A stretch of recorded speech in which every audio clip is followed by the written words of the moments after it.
What's going on, guys? Welcome back to the shed. I'm Josh, and today we're going to be talking about the 8th edition in our 30 Life Changes in 30 Days challenge, and that is going to be one that ties in pretty closely with yesterday's challenge, which was getting up at 4 a.m., which I did start this morning, and it was a little tricky to actually get out of bed, but it was great having that extra time in the morning, and I've felt great all day since then.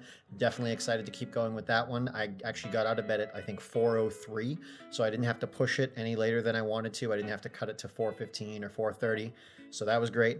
And what I found this morning when I got up around that time was even after brushing my teeth, showering, getting dressed, packing my bag for work, getting a lunch together, watching a little bit of a movie that I've been trying to finish over the last few days, watching some of the morning news, was that I still had a lot of extra time. Or I shouldn't say a lot of extra time, but I found myself trying to fill the window of extra time that I had given myself.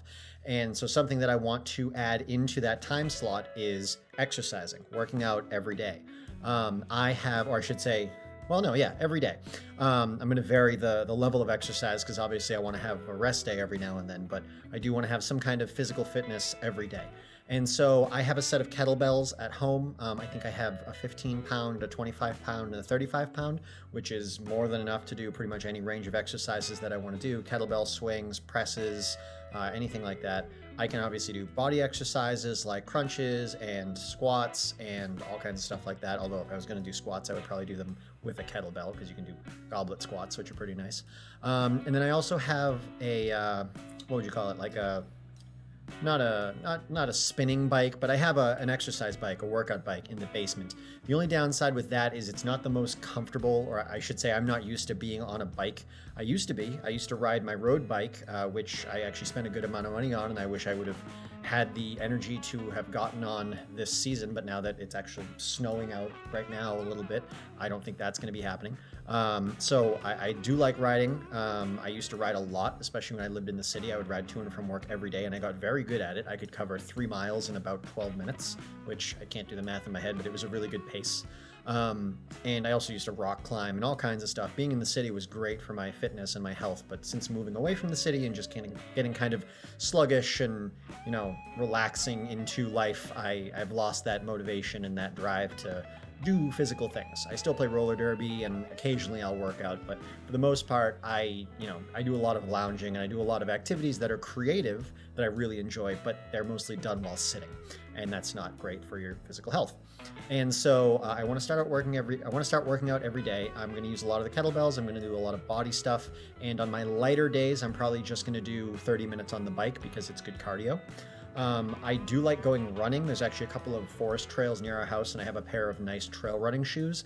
But because of my size, 239 pounds, I've been weighing myself every day now on our Fitbit scale. I wish I would have weighed myself when I had started this, but the scale was dead. I had to put batteries in it, and I didn't do it until like 2 days ago. So I'm at 239 right now. We'll see where I go. But I do like trail running, but unfortunately, because of how cold it is, I don't want to do that. And also because of how sort of heavy I am, it's really not great for my joints. It's not good for my ankles, my knees, my lower back. I'm fully aware of that. I trail run specifically because I know running on concrete is like super not good for you. Even if you have good shoes, it's just hell on your joints. It's a lot of impact. If I get down another 10 or 15 pounds, I'll definitely run more consistently and more frequently. I was really getting into it maybe a month and a half ago. I was running 3 or 4 times a week, and I was starting to get comfortable with it. I don't enjoy it at all. I love the feeling of finishing, of getting back to my car, after running the 2.25 mile loop around like a reservoir or something, like through the woods, nice, cool, crisp weather. I love the feeling of finishing the run. But while I'm running, I feel like I'm dying and everything hurts and my lungs are on fire. And I don't know how anybody gets that like blissful runner's high where they say that they just go into this like euphoric, thoughtless state and they can just kind of zone out and run. I do not get that. I've got music on. I'm trying to give myself a tempo. I'm trying to control my breathing. I'm trying to think about like my arm movement, like everything is so focused, otherwise I'm just going to collapse. It's too much. So I was starting to get good at that, but now with the season change, I'm going to hold off on that until the spring, and hopefully by the spring I'll have lost some weight and I'll feel more comfortable going back to running without worrying about damaging my lower body. So other than that, like I said, kettlebells, exercise bike, body workouts, squats, burpees, that kind of thing, push-ups. I do have a full gym membership. The gym is only 5 minutes away. It's a 24-hour gym and it's only $10 a week. It's a great deal. I have a little card, I can boot myself in and I can go work out whenever I want. The problem is I was finding that because the workouts that I prefer to do at a gym, which are more Olympic style lifts, barbell squats, military presses, deadlifts, bent rows, things like that, pretty much all you need, and my gym has 3 of them, is a, what would you call it? A squat rack, like a full squat rack with an Olympic bar with lots of plates. And like I said, there's 3 of those, but they're very busy. They're very highly sought after at my gym. There's always somebody on them. And so I tried going earlier and earlier and earlier, or later and later and later in the day. And so I started off by going later. It got to about 9:45 at night is when I would arrive to the gym, and half the time they would still be full.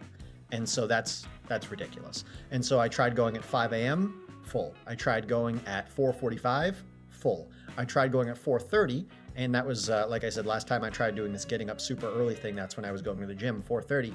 And every now and then there would be an open one. Actually, I should say like 70 or 80% of the time I'd be able to get on one right away. But then it got to the point where a few new people showed up and I'd get there at 4:30 or maybe 4:35 if I left my house at 4:30, and all 3 would be taken. Or somebody would be doing supersets where they'd have a bunch of weights and water bottles lying all over one of the racks, but they'd be somewhere else in the gym doing a completely different workout, and they'd just be bouncing back and forth between the 2 machines. I get that you want to do these spectacular workouts that you read about in Muscle and Fitness magazine, but we all pay to come here. You can't take up 2 or 3 systems at the same time. It's a little ridiculous. And not just for like 5 minutes, for like hours. They're bouncing back between these machines. It's ridiculous. But I don't want to rant. So I stopped trying to do that. Maybe getting up at 4 a.m., I might actually be able to go back to the gym. And maybe after sort of getting myself into a little bit of a rhythm with doing stuff at home, I'll try going back to the gym. But for now, I sort of just want to get myself into the mindset of getting up every morning, working out for half an hour, and then jumping in the shower at 4 a.m. So we'll see how that goes. That is today's Life Challenge edition. I will talk to you guys tomorrow. As usual, thank you for checking out these videos. If you haven't yet, like, comment, and subscribe down below because it helps me out. It helps grow the channel.